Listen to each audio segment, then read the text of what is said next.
One of God's most beautiful creations is the gift of motherhood. But now there's a war waging on childbearing women and their precious babies. Welcome to Freedom Alive. Big tech, big pharma, and federal agencies are hiding the truth. As a result, women and babies are experiencing the tragic effects from the COVID shots. Dr. James Thorp is an OB-GYN who specializes in maternal fetal medicine, and he joins us today to share the facts about what's really happening. As always, I'm blessed to be here with our co-host, Matt Staver from Liberty Counsel. And Matt, Dr. Thorp sees about 8,000 women a year with high-risk pregnancies, and his heart is always for his patients and their babies.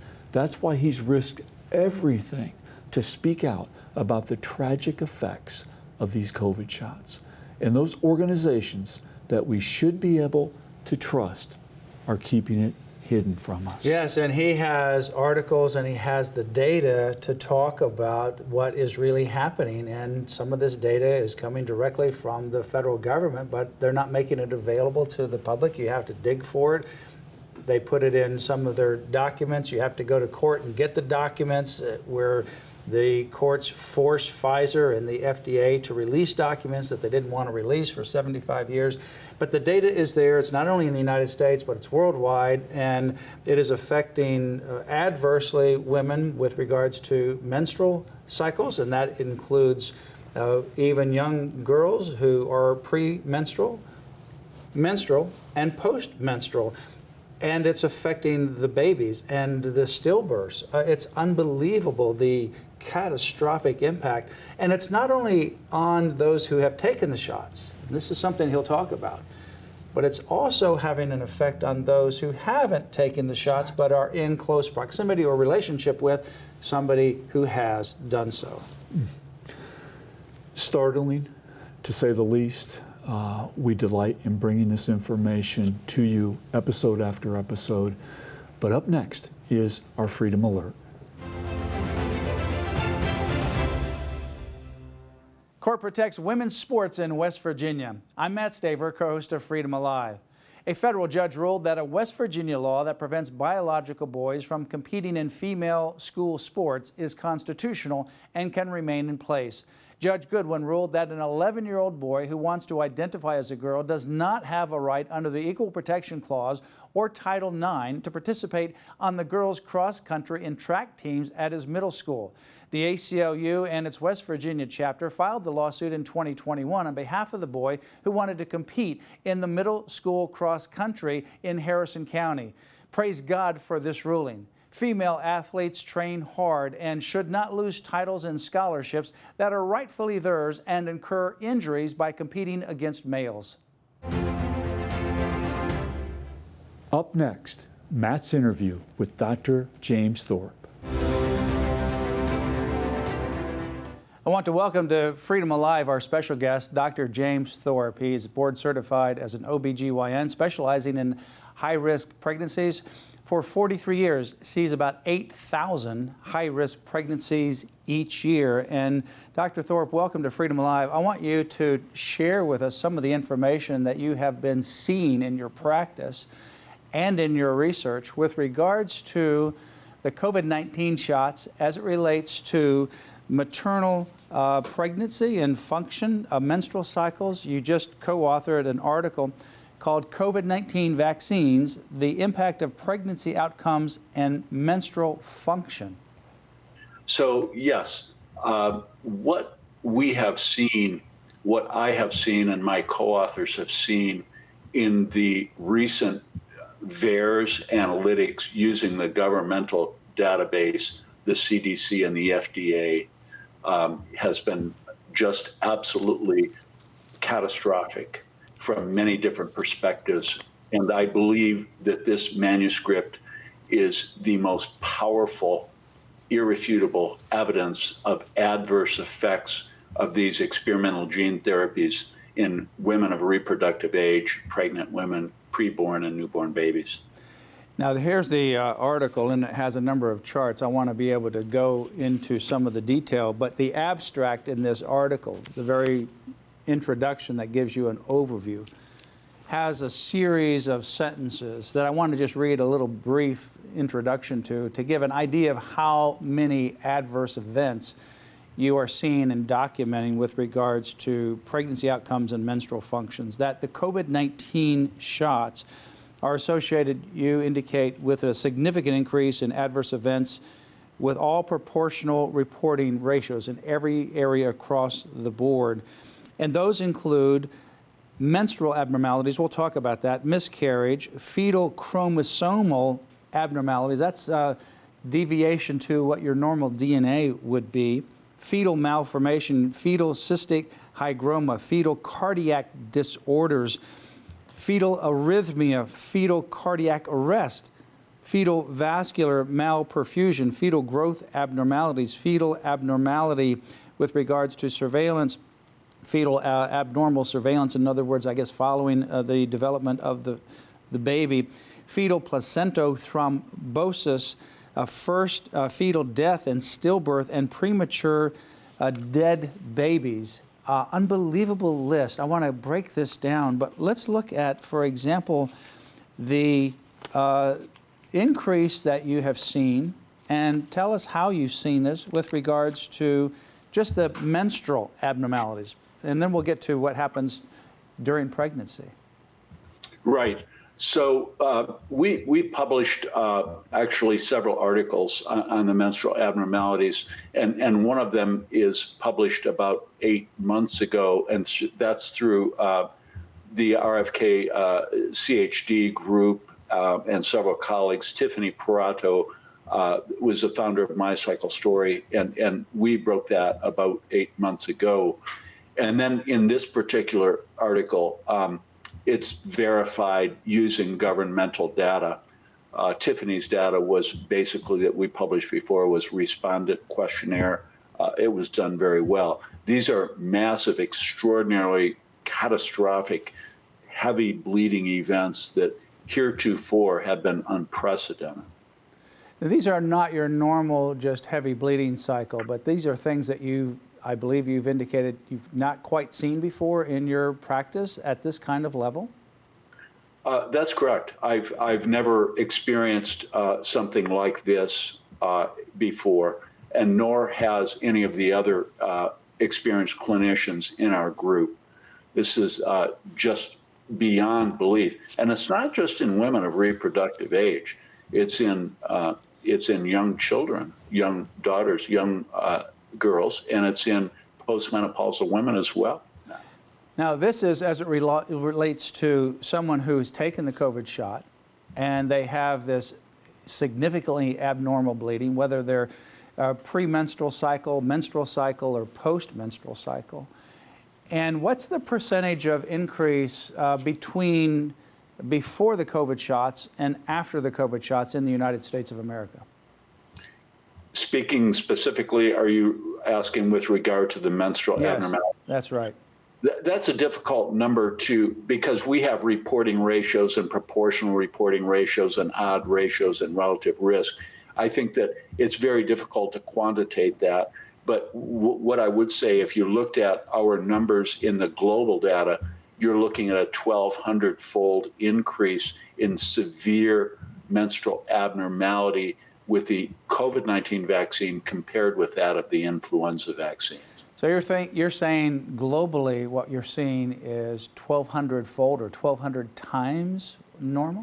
1,200-fold, multiply that times 100, and that would be the percent of increase. Unbelievable, that percent of increase. I mean, that's astronomical. That's astronomical. That should be making front page news everywhere. That this is, in fact, problematic to women, whether you're pre or in your cycle or post-menopausal. Now, briefly, just while we're talking about this, because it's an entirely different subject that we can spend time on as well, there are people who have made reports. I know people personally who have not taken the COVID shots, and they're young, they're old. They're postmenopausal as well, and they're also those that are in their normal age of menstrual cycles that have not taken the COVID shots but have been around people in close association with someone who has recently done so. And they're also experiencing this abnormal bleeding. Have you seen that? Have you read about that? Is that happening, as far as you know, in your practice? Absolutely, yes. You're spot on.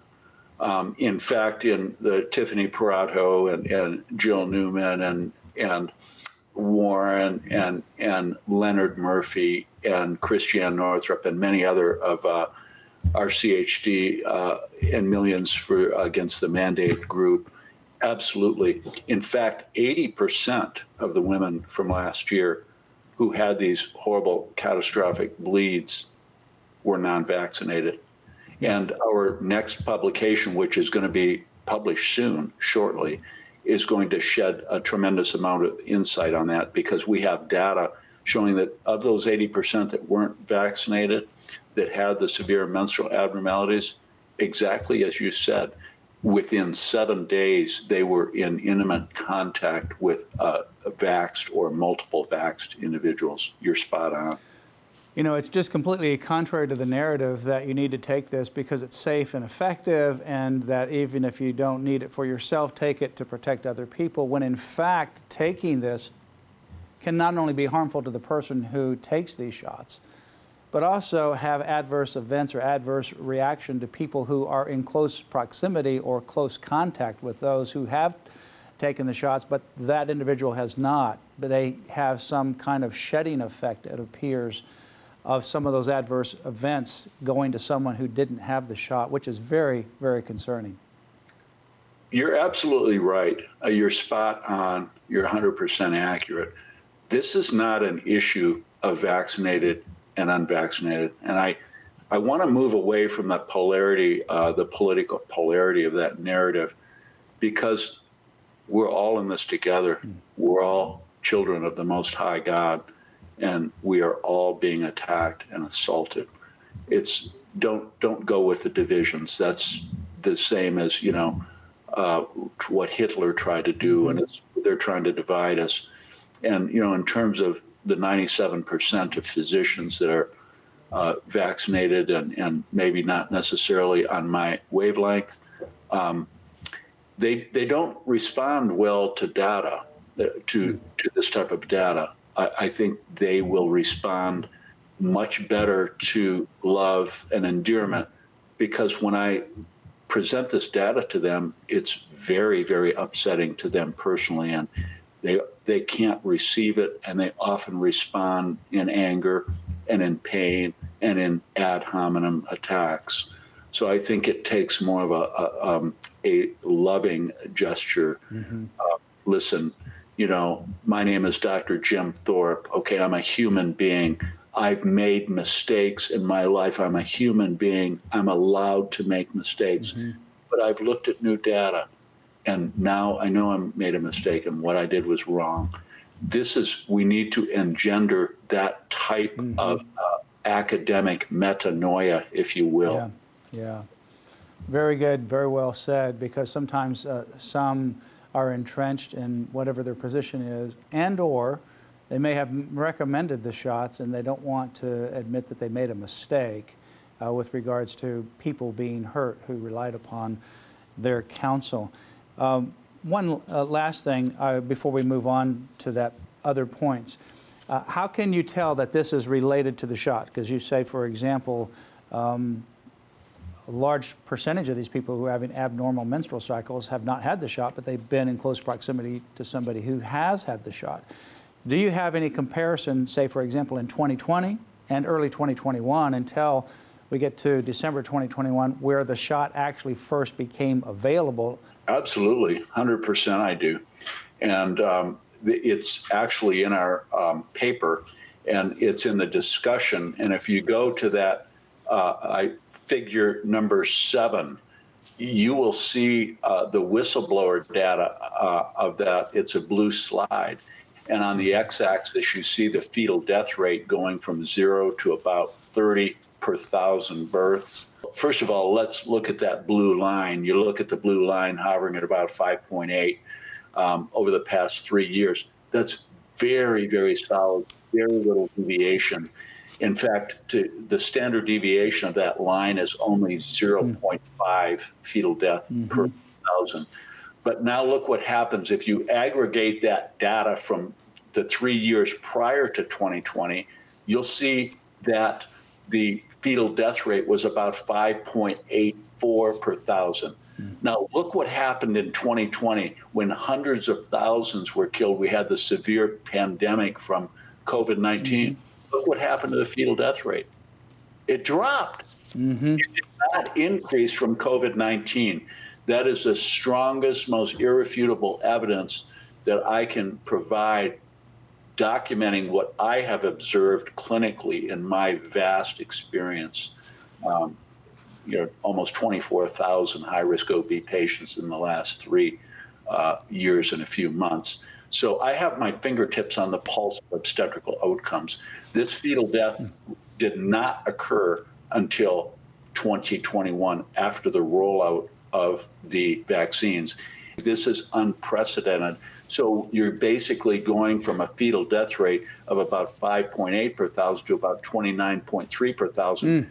That doesn't sound like much, but let me tell you, that is over 40 sigma, over 40 standard deviation surge. Wow. That is very abnormal, and it only occurred after the rollout of the vaccine. Look at slide 8. It's even worse in Canada. In Lionsgate Hospital in Canada, look at that graph. It's the same format. You have 13 dead fetuses in a 24-hour period at the Lionsgate Hospital in Vancouver, Canada, British Columbia. This is unbelievable, and this is documented by 5 whistleblowers, 2 of whom are physicians, Dr. Daniel Nagas and Dr. Mel Berchet, and the other 3 are clinical, what we call doulas or labor assistants. So there's 5 healthcare providers that document it. There's been demonstrations and mass risings all over that facility. And of course, the treacherous Trudeau, of course, denies it, as does the hospital. And they're not even reporting their 2021 fetal death rate. They can't. Unbelievable. They eventually will, but they'll lie about it. I would assume that people in your profession have never seen anything following any kind of scenario where you have a rate jump up from 5 per 1,000 to nearly 30 per 1,000 deaths. No. Now, you also mention in here, you have a lot of different things documented about what this does to the child.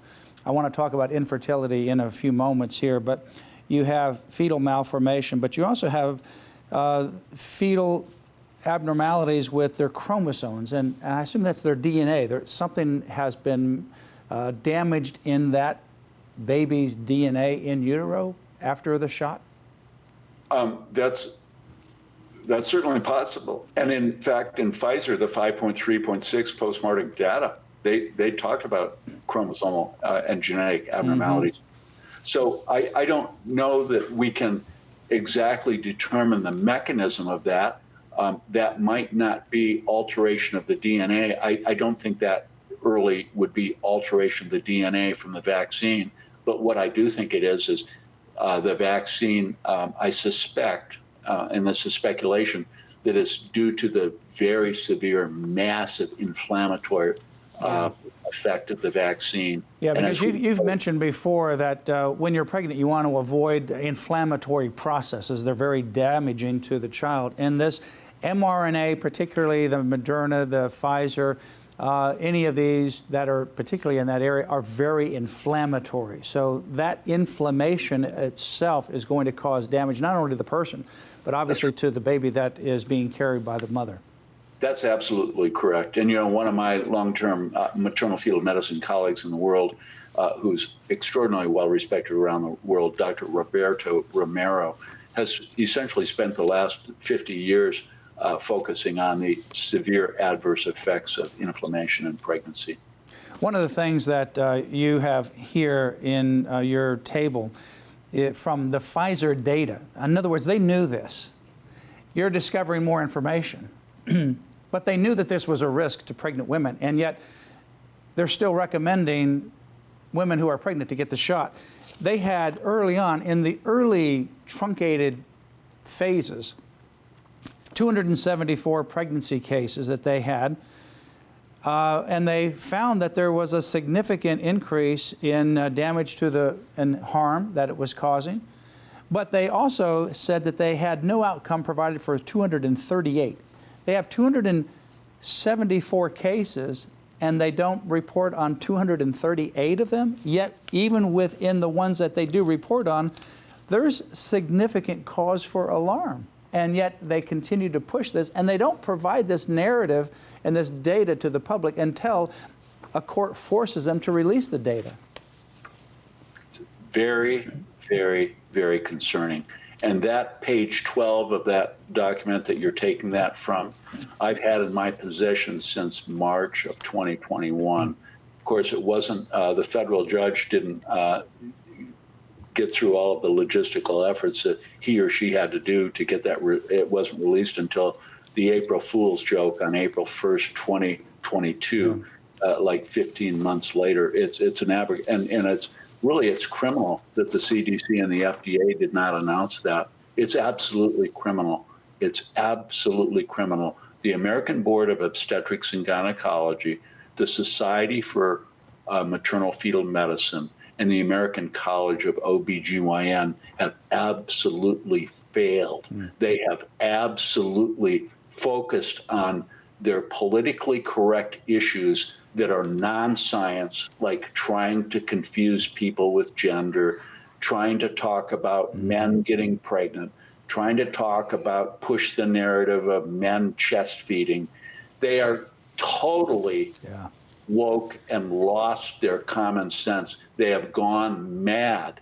And you know, there's so many people like yourself. I mean, you're a board-certified OB-GYN specialist in high-risk pregnancies for 43 years, seeing 8,000 or so high-risk pregnancies each year. You're highly credentialed in this area.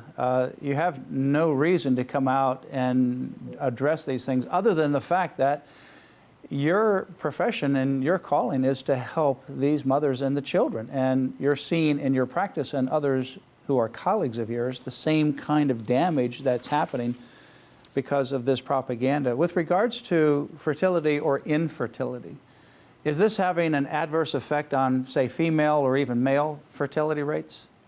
Absolutely, yes, it is. There's no question about it.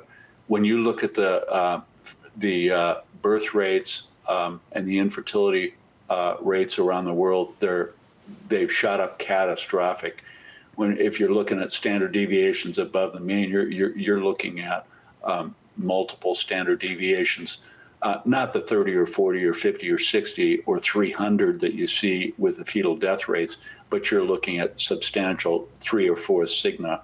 And I've looked at birth rates from 10 countries around the world that report it monthly, and they're down catastrophically, anywhere from 10 to 20%. 8 to 20%. That's unheralded. Yes, this is causing adverse effects in men's semen counts, their sperm counts, their sperm motility, and their the fertility of a couple. So this is a very, very serious issue from the reproductive age. Then you add all the miscarriages and fetal deaths and fetal damages. It's catastrophic. Well, our guest is Dr. James Thorp. He is a board-certified OB-GYN for 43 years, specializing in high-risk pregnancies, and has authored different articles. Other articles are coming out with regards to the COVID-19 shots and their adverse effect on women during pregnancy and menstrual functions, and also on the issue of shedding those individuals who have not taken the shots, but they're having some kind of adverse bleeding reaction, as an example, when they're in close proximity or relationship with someone who has taken the shot. We will provide all of these articles as they come out and what is available on Liberty Counsel's website, lc.org/ lc.org/vaccine, lc.org/vaccine. Dr. Thorp, thank you for joining us on Freedom Alive. Matt, the information from Dr. Thorp was startling. Let's dig into some of those specific numbers that he was talking about. They were unbelievable. The increase in abnormalities, 1,200-fold. Yes, with regards to abnormal menstrual cycles, and that's globally. And those abnormal menstrual cycles are such that he's never seen the kind of bleeding that he has seen as a result of these COVID shots. And he's seen specifically that they are as a result of the COVID shot, because we didn't see this in 2020. It wasn't until the rollout of the shots in 2021. So it wasn't COVID itself that was doing this, it's the shots that were doing it. And the reason why we know the mechanism of that essentially is because of the inflammatory process. We know that the nanolipid particles, which is essentially the container, if you will, that uses to protect the mRNA to get into your body, since it degrades very quickly, is very inflammatory. So these mRNA shots, which would be Pfizer and Moderna specifically, have a highly inflammatory process. And what he said is that you need to avoid any inflammation during your pregnancy. Well, this is injecting a high level of unusual inflammation into the woman while she's pregnant. That's going to cause adverse injuries to the woman, but also to the baby. Cardiac arrhythmia, babies having heart attacks in the womb, abnormalities, fetal chromosomal abnormalities, malformation, and startling increase of stillbirths. Exactly. From about 5.8 per 1,000 to nearly 30 in certain locations where especially they have been coerced to get the vax. Mm-hmm.